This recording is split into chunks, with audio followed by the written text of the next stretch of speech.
Welcome back. Marks between the arcs, the round 9 review. Can you believe that, Stoney? We are almost, we're approaching the halfway point of the season. Unbelievable. Hello to you. Welcome back. Hello, mate. Yeah, it's gone quick, hasn't it? Oh, my goodness. Mark Foreman, my name, footy caller. I'm here for the vibes. Mark Stone is his name, former assistant at Brisbane, West Coast, Fremantle and Sydney, as we take you through round 9 and the reasons that the good teams are good and maybe why some of them are struggling at the other end of the table. Stoney, we had a big round of footy. We'll get cracking into it very shortly. As far as the results go, I reckon the Dockers beating the Hawks was a big one in the context of the comp. Yep. The Dogs held on against Port in a tight one, and looking forward to having a chat to you about the Swans beating North Melbourne, but North hanging on and, not getting blown out of the water. But as always, Stoney, I've got some numbers to give you to go through. Let's go, mate. Here are some of the ones, the numbers, the funky numbers at the start or at the end of round 9. Fremantle became the third team ever to win 4 consecutive games that were separated by 6-day breaks. So, short between. Great effort. Yeah, it really was. Geelong, Port, the other two. That's maturity in itself. Yeah. Being able to handle that week after week after week and adjusting to the training, because you don't get to have a full week's worth of sessions. You have to adjust everything. Yeah. Particularly a team that has to travel as much as they do. So, yeah, really, really good sign of maturity. Absolutely. I'll talk to you about this when we get to their game, but North Melbourne had 14 first-round draft picks on the field against Sydney, and of those 14 first-rounders, 7 were top 5, and 5 of those were 21 or under. Yeah, well, that's going to make a good team at some point, isn't it? And I think they're starting to get there as well. Adelaide now join the Suns as teams who won't play at the MCG again this home and away season. For the year? For the year. Okay. Yeah, extraordinary. Gold Coast has still never lost a game in the Northern Territory. They sit at 9-0, facing Port Adelaide this week. Melbourne is only the third team this century, Stoney, to concede the first goal in their first 9 games. So they did it again. Harley Reid kicked the first. Wow, that's a great stat. I don't know where you got that one, but really. 9 in a row.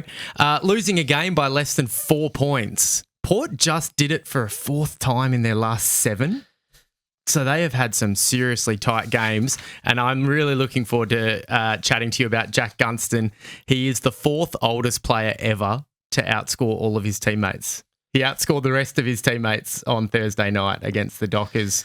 And Lachie Neale, by the way, he chalked up 30 disposals again, which is the 126th time he's done it, the equal highest ever with Gary Ablett. So he's got 1 to go. That's pretty remarkable, isn't it? It really is. He must feel pretty confident, warming up, getting ready for a game. Yeah. I'm going to go and touch it a few times. Yeah, absolutely. That's consistency right there. Shout out to Swamp, who comes up with a lot of those. And then I had done some research on the North game and then a few others on Twitter. But let's go in order, Stoney. On Thursday night, it was the Dockers by 15 in the end over Hawthorn. And once again, we keep talking about this. They played just a half of footy, if that, halfway through, more than halfway through the last quarter. Fremantle had kicked 7 goals, and then in the next 15 minutes, they kicked 5. They kicked 5 goals. They absolutely stormed over them. Have you heard the talk about Wharfie time? Holy moly.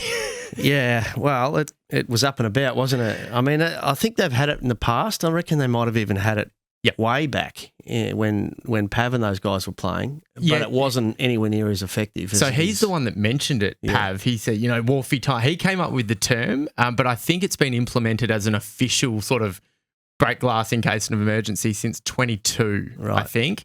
And it doesn't happen every game, but that's certainly something that everybody's talking about. But we are here to sort of dissect the actual footy.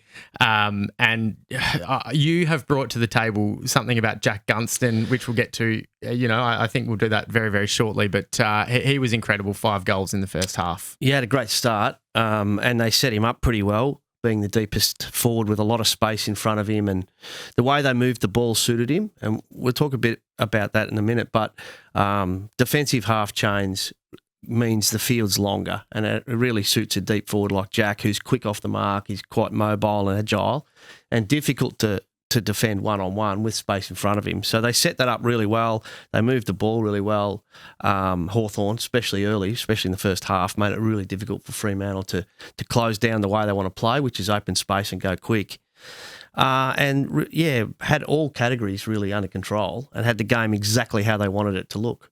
Yeah, and Luke Ryan was under the pump early on Jack Gunston, and then Brennan Cox made the switch. But this was a considerable result for me because it's under the bright lights of a Thursday night with the whole country watching. And I know that this is just the way it's going to be for those in Perth, by the way. There's not too many locals that are happy because it's really hard to get to. Most people have work on Friday and you got to get there after work. But unfortunately, that's just the way it's going to be for the Victorian, the Eastern Seaboard TV audience. But regardless, they packed out that stadium. They all got there eventually and they saw a pretty impressive win.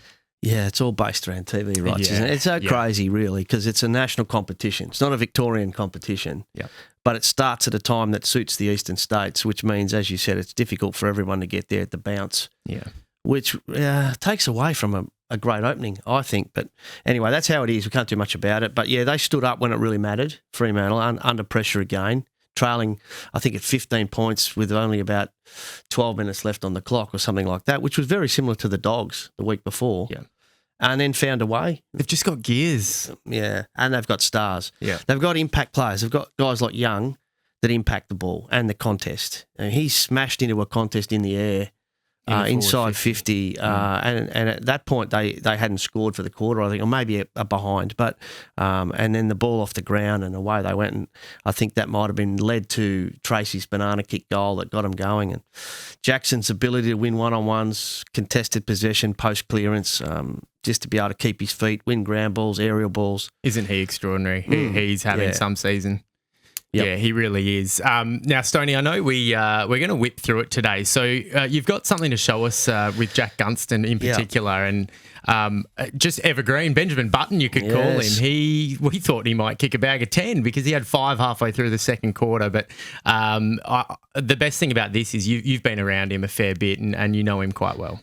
Well, I do know him, yeah. I know him well in a footy sense, and I know him a little bit as a person, as a friend, because we spent a year together at Brisbane. But funnily enough, I was thinking about these two teams, and back in 2013 in the grand final, Jack kicked 4 against Fremantle in a flag-winning Hawthorn team when he was pretty young. It's 13 years ago. It's crazy. And here he is again, bobbing up. But he came to Brisbane. A lot of people asked me, well, why didn't it work? And what happened, and I try to explain it this way. Jack's a real pattern recognition man, and we had not a caller but an emailer who emailed us and said, what are the things that make up great players and high IQ players, the smartest guys in the comp? And I answered that by saying they're great with pattern recognition and cue reading, and they can anticipate just that little bit earlier, that split second earlier than their opponents. And Jack's one of those guys. He's so smart, high IQ. And at Brisbane, I was in charge of offence and defence. But from the offensive side of things, I sat with him a lot and watched Vision, and we just used to sit and talk with Cam Bruce. And his take on the way the game's played and the things he would see, you would just marvel at and go, oh, wow, really, you're looking at that. And so it wasn't any surprise when I saw what he did the other day with his first half in particular.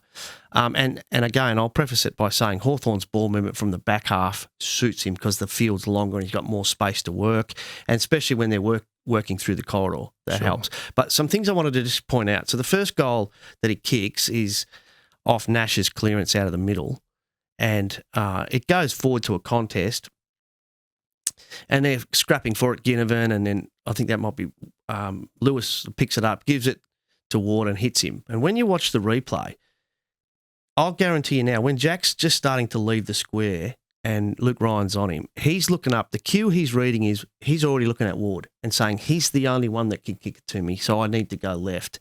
So he changes his angle. Because Josh Ward, of course, left footer as well. Well, not so much that. It's just where the ball's going. As soon as that ball leaves that pack to the left, he goes left. But what he does really well, and these are the little details of a very good forward, is he goes sideways to get separation on Ryan, and then he straightens up to shorten the distance of the kick between him and the kicker.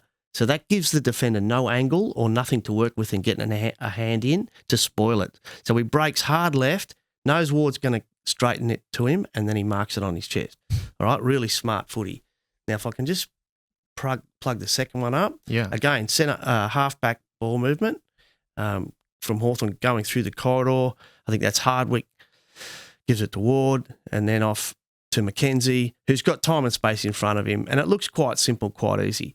But again, on replay, Jack will know that the only player that can intercept this is Clark coming from the right. So he breaks to the left to give himself as much room as he can, and then he will straighten up to shorten the distance between the kicker and himself, and he marks it in front of Clark so that there's no chance of an intercept.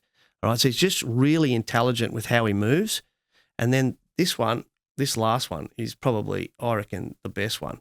So Ambrosio from the back 50 gives it to Newcomb through the middle of the ground again to Ginnivan, and Ginnivan pauses for a second and then places it beautifully over the back. Now, what you'll see here is this is his mastery. He knows Ginnivan's going to mark that before he's got it, and he can see where Brennan Cox is in a pretty good position. He wants to go left, but Cox is facing that way, so he can cut that off. So he will cut to the right, and he will wait until Cox turns his head and looks the other way, and then he'll break back. So if you watch him, he knows Ginnivan's not going to move, but he breaks right. As soon as Cox turns, he's back the other way. Wow. And there's the kick placed beautifully for him. And Brennan Cox hasn't done a lot wrong. As a defender, he hasn't done much wrong at all. That's just the mastery of a great forward in Jack Gunston. And working with him for 12 months up there at Brisbane was just such a pleasure, and learnt so much off him about how good he is at reading what's in front of him. Stoney, that is genuinely fascinating. Once again, that is a master breakdown from you. And I always love seeing these clips, and to actually be able to pinpoint that out. For those who are only listening to the podcast, I urge you, go to our Instagram page. We'll have this up by Tuesday, Marks Between the Arcs, because that is to articulate that and to explain forward craft. I think that is a master at work, isn't it? It is, and it didn't help that he got sore at the end of the game with his foot, and they lost, not Battle. Who'd they lose? Was it Battle? The defender they lost? Oh, Barris. Barris, yeah. It didn't help that they lost Barris. They had to shuffle their team around. But hats off. You got to tip your cap to Fremantle. They came marching home with a storm, used their speed. Frederick was electric. And they've been able to answer, in big moments. Yeah, no, it is brilliant. Hawthorn, the thing I maintain about Hawthorn is that they must just be so well coached, because that midfield, on paper, it doesn't jump out at you and going elite, elite, elite, but they keep getting it done systematically. So they're going okay. They're going all right. Fremantle had 21-4 inside 50s in the last quarter. Oh, boy. So that's a barrage of ball getting in there, and it was very, very difficult for Hawthorn to get it out. Yep, for sure. That is one of the deeper dives we'll do, and we won't get to go through all games today, Stoney, but one I did want to speak to you about is the Brisbane-Carlton game. Mm-hmm. It was actually the next one. So Brisbane by 11, they got out to 49 points. So firstly, Carlton, they can do it. They won this. Did they win the second half? Yeah, they did. 11-6 second half. Yep. They kicked the first goal of the last to get within a couple. They've been leading at halftime 6 out of their 8 losses this season. So we know that. But I suppose the question, is there any numbers that you wanted to throw before I ask you something? The big ones for me is in the first half, Carlton only had 13 tackles, and they conceded 56 uncontested marks to Brisbane, which is how they like to play Brisbane. But if you don't defend them, they'll just chip the ball around, keep it off you. Yeah. So they had no pressure on Brisbane whatsoever. In the second half, they only conceded 34 uncontested marks, so dropped that by 22, which is a significant amount. And their pressure factor was 190, and at times it nudged 200, which, for the listeners, that's quite high. So once they got their pressure up and took the ball away from Brisbane's uncontested game and made it more of a live game, they were able to stamp their strengths on the game, which is their physical bodies and their size and their ground ball and contested ball game. So they won the ground ball remarkably 91-64 and post-clearance contested possession 83-54. If they'd done that all game, they probably would have won. But I'm not saying Brisbane's weak in that area, but if you get the ball on the ground against them, you're half a chance. Yeah. If you let them control it by kick mark, it's hard to beat them. Yeah. So there's some good signs from Carlton, and also Harry Mackay, 21 possessions, 10 marks and 5 shots on goal is something they've been crying out for. Absolutely. And well, his brother was dropped for the Bombers this week, and maybe he took that personally. Yeah, I actually think, and we won't spend much time on it with respect, but I actually think now for Ben Mackay, he is a bit of a risk of Elijah Holland's situation, and we actually called for him to be dropped as well. And I look at it now, and there's been so much, it's been a barrage of media coming at him, not just us, but everyone saying he should be out of the team. I feel like now that there should be a little check on him, make sure he's okay. Yeah. In that space, because he's human. Oh, yeah. You know. Yeah, and honestly, only talking in a footy sense, and that's what the league is at the moment, and we love the game. But you're so right. There's a human element to it. The question for you, Stoney, as somebody who's been around coaching for so long, and you still are involved, is Michael Voss. For the best part of 5 years, he's always coached from the ground level. This game, for whatever reason, he chose to go up to the box. Simple question for a coach. What is the pros and cons, and where do you see the best fit to coach a game from? Well, from the box you can see more, no doubt about it. It's difficult to see the shape of the field, where players are positioned from the ground level. You can certainly see a lot more from the box. So there's that advantage then. You can sort of look at, all right, we're getting too high on defence, we're not getting far enough up the ground, whatever that might be. And you can then make changes based on that strategically. You tend to be a little bit more hot in the box. You can get more hot-headed because you know you're in there with just your assistants and glass, and you're not down where your players are. So that's probably the downside of it, and that's my own personal experience as well. Of course. Downstairs, if you're down on the ground level, you can interact with players one-to-one, face-to-face, talk to them, get the feel of what they're seeing out there. So you've got that advantage of you're getting feedback immediately off the players of what they're feeling and seeing. So there are pros and cons for both. Interesting, Chris Fagan was one that was down, then went up, then went down again. And Chris is interesting because he felt like when he was up, he could see better. But often in the box, there'll be debates, and sometimes heated debates amongst the assistants about different things and different ways to approach a problem. And he found that distracting. Okay. And so because he got drawn into that, and then he'd be hot as well. He'd get hot-headed as well. And he found that when he was down on the bench, or he still is now, he had more clarity. He could just think. He could spend some time on his own, chewing his gum and thinking things through, talk to players, and he would just trust his assistants to work through that and find the solutions they needed to. And that was a better fit for him. But for some coaches, being upstairs is better. So I'm not sure I've answered that for you, but no, it's a great insight. I personally like it up top because I can't see enough downstairs. I'm a coach that likes to be able to see the field and see where everyone is, the shape of the game. Is it a front half game for us or them? Are we collapsing too much to one side and leaving the open side for opposition switch? All of those sorts of things. I like to be able to see that. Yeah, no, you answered it perfectly. And again, footy, like everything, every aspect of football is subjective, and it's always fascinating to pick your brain. The other game is where my other strategic question to you comes from, Stoney. So the Dogs did hang on by 2 points over Port Adelaide. They only kicked one goal in the second half, which to win a game of footy and you only kick a goal in the second half is just crazy. Port, as I mentioned off the top, they've lost their fourth game in 7 by 4 points, by under 4 points. They lost the inside 50 count 59-35. And my question to you, because you mentioned it with the Brisbane Carlton game, other way round, I think, pardon me, who did win that inside 50 count? I'll confirm that. But it's a massively lopsided inside 50 count at 59-35. My question to you is the KPI on stats, Stoney, as a senior coach, and this isn't specifically inside 50s, but I do remember playing at a lower level. There was a particular coach who was just hell-bent on a certain amount of inside 50s. If we hit this amount, we will win a game, because if we get it in X times, we're expected to score X percentage, which will be a winning score, more often than not. What are the KPI stats as a coach that you look for and that you see in the league at the moment are really important? Oh, look, there's a whole lot of them, and it some more or less it depends on how you want to play and your team and your style. But they're called KPIs because for a reason. They're indicators. They're not guarantees. They're just indicating that the game's going sort of, and you're ticking off some of the key stats that you need to. And so inside 50s are a key indicator. It means that you're getting the ball in there enough to give yourself a look, because if you look at scoring shots from range, 50 metres plus is like 2%. So you've got to get it in there to score, let's say.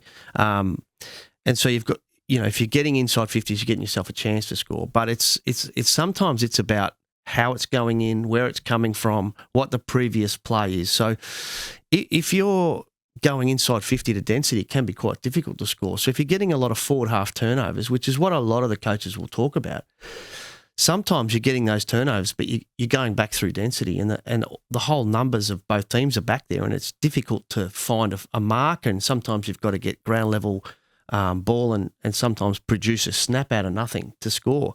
Whereas at other times you can be in your back half, and as we said with Jack Gunston, the field is pretty much open.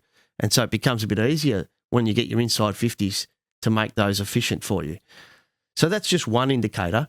And, speaking of that, in the Collingwood-Geelong game, Collingwood had more inside 50s than Geelong, but their efficiency was at 39%. So they scored 39% of their inside 50s, whereas Geelong scored at 62. So sometimes it's about the quality of entry. Sometimes it's about the shape of the field or where the balls come from prior to that makes it that more impactful. Yeah, it's well answered as far as the inside 50s go. Is there anything that you really value at the top of the list as a coach for a KPI? I really like post-clearance contested possession because that's really winning one-on-ones and two-on-twos outside of the contest. Outside of the stoppage. Okay. So that's really high. But they all link together. That's the thing, is uncontested and contested all link together. There's indicators that mean different things. Sometimes loose ball gets means you're spreading better. Sometimes if it's a contested game, you need the hard ball gets. You can't really point to one thing. There's a lot of them that connect together, and depending on how you want to play or what your focus is for that particular game, you'll need to connect 3 or 4 different categories together to really get an indication of whether you've played the way you want to. Yeah, I appreciate the insights. The last one on this, I wanted to throw a name at you who you may have had a little bit to do with, is Michael Selwood. Now, the Dogs are under absolute turmoil injury-wise, particularly down back. I'm thinking of O'Donnell and Lobb, who are injured at the moment, but he had 17 touches, 8 intercept marks. He's never going to be a high accumulator, but my God, he gives a lot, doesn't he? Well, yeah, I haven't had anything to do with Michael. I know he comes from Peel. Yeah. I've watched him play before, and he's done really well to get a look at it at AFL level. I think he's earned that. He trained quite well with Fremantle for a couple of pre-seasons just because he was at Peel, and he stepped up and he didn't look out of place, and he's obviously shown that. I think he's growing each game. Him and Bustlinger, they look the same. They do. It's hard to tell them apart. But what I want to say on Port, right? Sure. Is in round 3 they lost to the Eagles by 2. Then they beat the Tigers by 42 in round 4, lost 14 to the Saints. So that's 2.5 goals. But then in round 6, they lost by 3 points to the Hawks, beat the Cats, lost to the Crows by 1 point, lost to the Dogs by 2. So if they'd won those close games, they've lost by under a goal 4 times. Then they'd be 7-2 and sitting 3rd, as opposed to 3 and 6 and 14th. It's game of small margins, isn't it? Absolutely, isn't it just? And then the last game in-depth focus, well, as far as we go in depth, Stoney, is the North Melbourne-Sydney one. Now, the reason being is because, yes, Sydney beat North and ended up doing it. It was not all that much in the end, under a couple of kicks. But the margin never exceeded 19 points. And North Melbourne, genuinely at the very end, they had a chance to take this really tight. I feel this is a really important result for North because, as I alluded to, 14 first-rounders out there, 7 top 5 draft picks out there, which has got to be some sort of record, by the way, and most of them are 21 or under. They're a very young side, and they've just taken it to Sydney and stayed with them the whole time. It feels like a big step for North Melbourne. I think it is, and it sort of looks like one of those new teams, like the Gold Coast looked when they first came into it, and same with the Giants, with all those high picks all in there at once. And if they stay healthy and they can develop their keys, as we've mentioned a few times before, they're tall players, they're going to knock over a few teams. They're getting closer and closer to be able to sustain 4 quarters, because that's always been the thing with North, is great first halves and then fall away. And that's young players, is being able to sustain the effort and the contact nature of the sport for long periods. But they're getting closer to doing that, which is a good thing. Yeah, no, they certainly are, and they're quite fun to watch now too. Which is, I suppose they've been down for so long, which is why these draft picks come at them. So it's a shout out to North Melbourne. What else caught your eye from the weekend? A couple of things. West Coast v Melbourne. I thought Melbourne in control all game really, and the margin wasn't massive in the end. So well done to the Eagles for fighting back. But they were always in control, I thought, Melbourne. But a couple of things. Melbourne scored 7-2 from their defensive half and took 100 uncontested marks. So again, the defensive side of the game is eluding West Coast a little bit. But what did catch my eye and what stood out to me was their stoppage work. So Melbourne won the hitouts 49-23, which you'd expect with Gawn. With Big Max. But they won that hitouts to advantage, which is the key hitout, 21-7. So to put that in context, if you're having a good day as a ruck midfield connection group, you'll get about 10% to 15% hit out to advantage off your hitouts. Okay. They've had 43% Melbourne hit out to advantage rate, which is high, but they only won the first possession 44-37 and the clearance is 39-37. So West Coast only went down by 2 after losing the hitouts by 26. So they obviously went in with a plan of how to shark and work out where Melbourne usually hit the ball at ball-ups and throw-ins and where Gordon likes to go, executed that plan pretty well. So that's a really good step for West Coast. But also wanted to just mention a couple of injuries, which... it's so sad. Our hearts go out to Harry Edwards and Jamie Cripps particularly. They've had a terrible run, haven't they, the Eagles? And we hope those guys are okay. I really feel for Harry. Yeah. It's his third one. He's so unlucky because I think it might have been a teammate. Elliot Yeo from memory. Yeah, so they'll probably look to the mid-season draft. It'll be interesting to see who they target. The Eagles. I know they've got one. They might have 2 picks now. So, and by the time we get this out into the big wide world, Stoney, this may be confirmed, but the early talk is, and I suppose it doesn't surprise me about Jamie Cripps, but the early talk is that they both could be career enders. And as far as Harry Edwards goes, there's more important things than career right now, especially when you're talking about concussion, and take it from a guy who was told he had to stop playing footy. And when you lose that love, it's really hard. But you are right. And if it is to be the end of their careers, then absolutely. Thoughts go with them. But there's bigger things in footy, and hopefully the health is all okay. Yep.